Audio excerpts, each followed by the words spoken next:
All right, so let's talk about something every single collector runs into. You find this gorgeous old piece of silver plate, maybe a spoon, maybe a little tray, and you get that little jolt of excitement. You flip it over, looking for the maker's mark, and there's just a black smudge. It's completely lost under decades of tarnish. You want to clean it, of course, but there's that voice in your head screaming, "Don't mess this up." Well, today we're diving into a simple, kind of brilliant trick that solves that exact problem. And this really is the million-dollar question, isn't it? You're just staring at this little blackened square, and you know the key to its history is hiding right in there. So how do you actually get to it without causing some kind of irreversible damage? And look, I am not being dramatic here. The stakes are incredibly high. One wrong move, one slightly too aggressive polish, and you can literally wipe the silver and the value and the history right off the piece, forever. So let's quickly talk about why it's so delicate. Unlike solid sterling, silver plate is just this tiny, microscopic layer of actual silver over a base metal, usually copper or brass. We are talking microns thick. Its value is all about its history and its condition, not its melt value. The moment you rub through that paper-thin layer, that's it. It's gone for good. And I can tell you from personal experience, this is a painful lesson to learn. This kind of bench failure is a classic mistake. You really think you're helping, but you're actually destroying. It's one of those moments that forces you to stop and find a much better, safer way to do things. So after that little disaster, I started hunting for a real solution. And what's so wild is that the perfect tool wasn't some fancy chemical or a specialized kit from a catalog. Nope, it was something unbelievably common, something you probably have within arm's reach right this very second. That's it.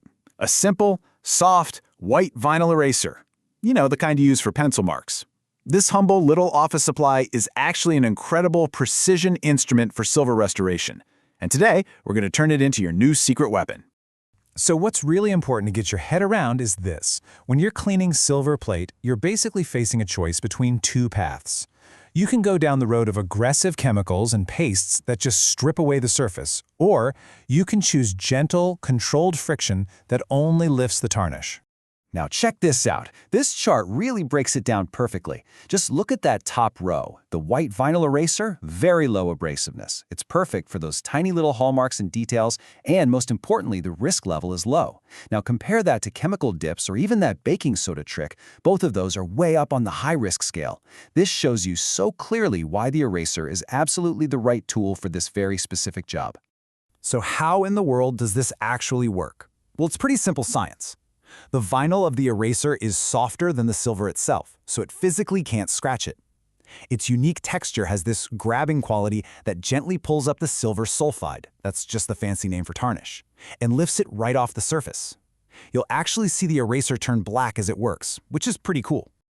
I want you to think of it this way. You're not carpet bombing the entire piece with chemicals. What you're doing here is performing a surgical strike.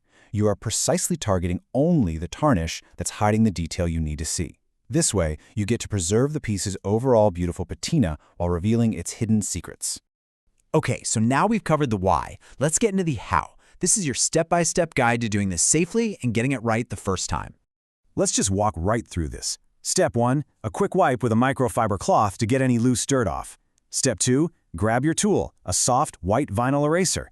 Step 3, and this is super important, always test on a small hidden spot first. Step 4, use short, controlled strokes right on the hallmark. Don't go crazy with the pressure.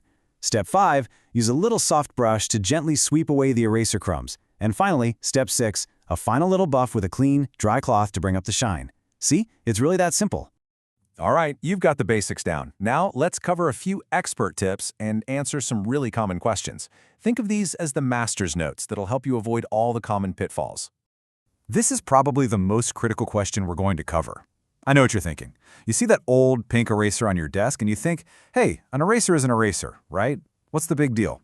Well, the difference is massive. The answer is a hard, definite no. Absolutely not. See, those pink erasers often contain pumice, which is basically a volcanic abrasive. It's designed to literally scrub graphite off of paper fibers. If you use that on silver plate, you're pretty much rubbing it with super fine sandpaper. You will leave a field of tiny scratches. Just stick to the soft, white vinyl one. Okay, so what about those really tough cases? You know, the piece has been sitting in a damp attic for 50 years and the tarnish is practically baked on. Your first instinct is probably to just press harder, right? You have to resist that urge. Do not press harder. All you're going to do is burn through that thin plating even faster. The real key here is patience. Slow, repeated, gentle strokes will eventually lift that stubborn tarnish without damaging the silver underneath. Remember, this is a marathon, not a sprint. Now this is a great question, and it comes up all the time. You've mastered the technique on silver plate, so can you use it on your solid sterling silver pieces too? Yes, you absolutely can. But, and this is a big but, you have to use even lighter pressure. Sterling silver is actually a softer metal than the base metals in plated items, so it's even easier to scratch. That said, it's a perfect way to clean up the hallmarks on sterling without having to deal with all those messy creams and pastes. So let's say you're doing everything right. You're being patient, you're using the right tool, but that black mark just is not budging. Does that mean the technique failed? Not at all. It usually just means one of two things is going on. First, the tarnish can be so old that it's basically burned into the metal's surface. Or, and this is way more likely, the silver plating in that one spot is already completely worn away. What you're actually seeing is the tarnished base metal showing through. In either of those cases, the eraser has done its job, and it's telling you it's time to stop. And you know, all of this really leads to a bigger idea. Using a gentle technique like this isn't just about getting something clean. It's about preservation. It's about understanding when to act, how to act, and most importantly, when to just stop. This whole preservation-first mindset is what separates a true collector from just a weekend scrapper. So, the main takeaway here is simple, but it's really powerful. You do not need a lab full of complicated chemicals to care for these amazing little pieces of history. Sometimes the absolute best tool is the simplest one. So, treat your finds with a little respect, keep the friction low, and go reveal the stories they've been waiting to tell. Now get to work.